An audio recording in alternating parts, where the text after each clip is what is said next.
You assume you're alive right now. You feel it. You're certain of it. But here's the problem. A version of you that had already died would feel exactly the same way. Same certainty, same sense of continuity, same quiet confidence that this moment is real and you're in it. You have no memory of dying because you never experienced it. But that's not proof you didn't.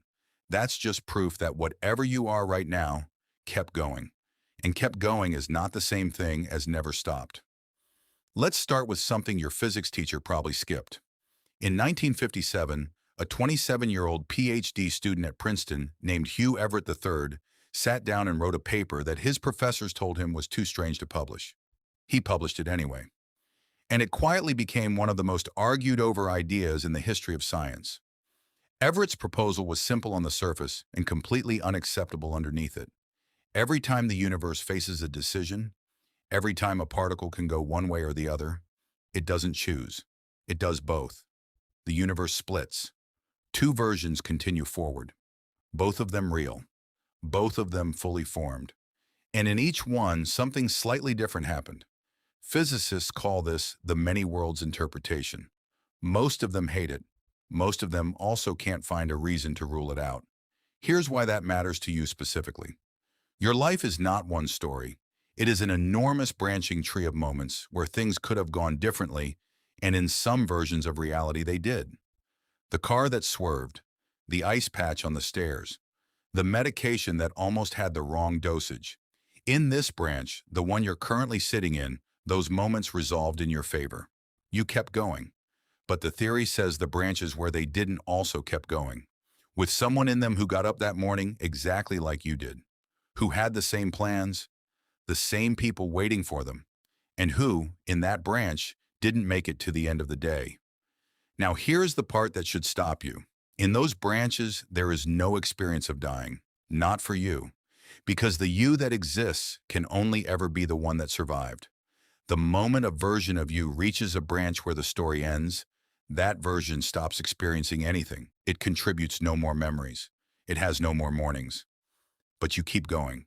You always keep going. Because the only you that can sit here thinking about this is the you that made it. Philosophers call this the anthropic principle. You can only observe the universe from a position where observation is possible. Dead things don't wonder whether they're dead. So no matter how many branches of your life end, you will never experience any of them ending. You will only ever find yourself in the version where you survived, which means you have no way of knowing how many times you haven't. In 1987, a physicist named Max Tegmark took this idea somewhere genuinely uncomfortable. He called it quantum immortality. The argument goes like this. If the many worlds interpretation is correct, then every time you face a moment that could kill you, the universe splits.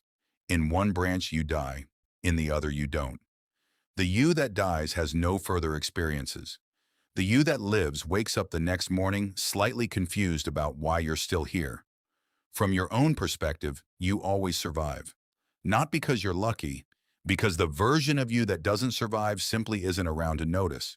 Tegmark did not present this as good news, because here is the implication he buried in the footnotes. If this is true, then you have already died, many times. In branches you can no longer access, in versions of your life that closed without warning, something ended. A car, a fall, something smaller and more ordinary than you'd expect. And in every single one of those moments, the branch that contained your death sealed itself off from your experience permanently, while you continued forward in the branch that didn't. You are not the original. There may be no original. You are simply the one that kept going. Now notice the part that makes this harder to dismiss than it sounds. Near-death experience research has been quietly building a case for something strange for decades. Dr. Pim van Lommel, a Dutch cardiologist, published a landmark study in The Lancet in 2001. He followed 344 cardiac arrest patients. All of them had been clinically dead, no heartbeat, no measurable brain activity, and 18% of them came back with memories of that period. Structured memories, clear ones, not confusion or fragments. Actual experiences that happened during the window when there was, by every medical measure, nobody home to experience anything. They described a sense of leaving, a clarity, A feeling that the version of themselves lying on the table was one thing, and the thing doing the observing was something else entirely. Science doesn't have a clean explanation for this. The brain shouldn't be producing structured, conscious experience with no oxygen and no electrical activity. But the data says it was, and the people who came back from it don't describe it the way you describe a bad dream. They describe it the way you describe waking up. Here's where it gets strange. Some of them describe a choice, not a dramatic one, not a voice from somewhere telling them their time was up. Something quieter than that, a sense of a threshold, a moment where continuing felt like a decision rather than a given. And then they came back. Or rather, something kept going that ended up back here, in a body, in a morning, in a life that resumed like a book opened back to the right page. The many worlds theory doesn't require you to believe in anything mystical to take seriously. It only requires you to accept what the math already says, that every possible outcome of every quantum event is real somewhere. That reality is not one story, but an uncountable number of them running in parallel. That the universe does not choose between possibilities. It keeps all of them. And if it keeps all of them, then every version of you that reached a moment of ending simply ended there. And every version that didn't kept going, and kept going, and kept going, until it arrived here. Reading this sentence, you cannot rule that out. Not because the science proves it. The science is still brutally unresolved. There are physicists who will tell you the many worlds interpretation is the only mathematically honest reading of quantum mechanics. There are others who will tell you it's elegant nonsense. The argument has been running since 1957 and it hasn't settled. But unsettled is not the same as wrong. And nobody standing on either side of that argument has managed to prove that you are experiencing your first and only life, rather than the most recent surviving branch of a tree that has been quietly pruning itself for as long as you've been alive. So step all the way back and try to find the floor under this. Every close call you've ever had. Every moment that should have ended differently and somehow didn't. Every morning you woke up and couldn't quite explain why you slept so heavily or why you felt so strangely grateful for no reason you could name. The theory doesn't say those moments meant nothing. It says they were exits and you didn't take them. Or rather, the version of you that did take them isn't the one sitting here. This version turned left, caught the railing, walked away with a bruised knee and a story that got less dramatic every time you told it. This version kept going. The mathematician John von Neumann once said that in quantum mechanics, the observer is never outside the experiment. You are always part of what you're measuring. And that means you cannot measure your own death from the inside. You can only measure survival, over and over, in every branch where you're still around to measure anything at all.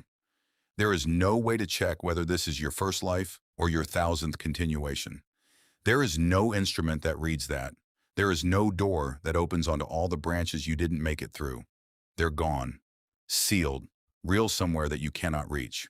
What you have is this morning, this moment, this particular branch of an incomprehensibly large tree where something that calls itself you woke up again and kept going. Maybe that's ordinary. Maybe that happens to everyone every single day without meaning anything at all. Maybe the math is just math and the branches are just an abstraction that never touches anything as small and specific as one person's life. Or maybe every morning you open your eyes as a branch that almost wasn't. A version of the story that nearly closed the night before and didn't. Not because of luck, not because of anything you did, but because the universe keeps all its possibilities, and the one where you're still here is the one you keep ending up in. You don't remember the others. You never will. But somewhere in the branching structure of everything that has ever happened, they're still there. Sealed and silent. Every version of you that didn't make it through. Every morning that didn't come. And here you are, again, in the one that did.